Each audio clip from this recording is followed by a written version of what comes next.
По-разна от цвете, как си тази вечер, кажи, тук е късно. Луната ми свети, а в ума ми единствено ти. Снимката стара на нощното шкафче пази твоя детски портрет.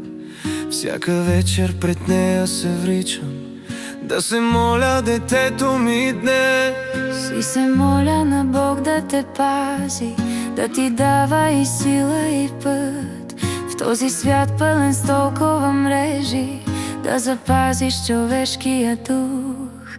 Живота детето ми ни раздели, прати ме страна надалеч, но в душата си двама сме цели и те нося до моето сърце. Татко, чувам те, сякаш си тука, всяка вечер преди да заспя. Мама казва, че си ми опора, макар да си в другия край на света. В моята стая е празно без тебе, да ми кажеш лека нощ, мило дете, но аз зная, че мислиш за мене и това ми дарява криле. И аз моля се, Боже, пази го, давай му сила и верен другар. В този свят толкова сложен, пази в нас най-безценния дар. Живота, да, той ни раздели, пратите ме в страна надалеч, но в душата си двама сме цели и те нося до моето сърце.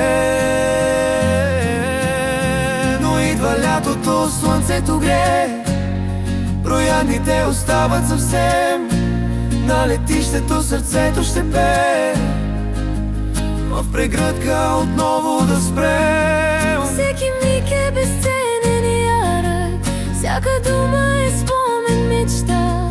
Най-големият чакан подарък, да сме заедно пак на света.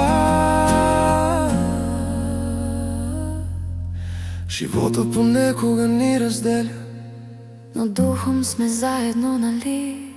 ти си моята цел и неделя, А ти моят фар си, който бди.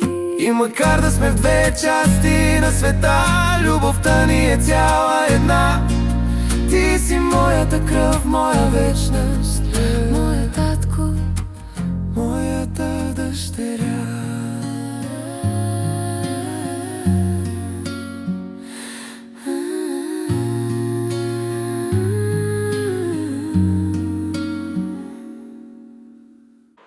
Еха!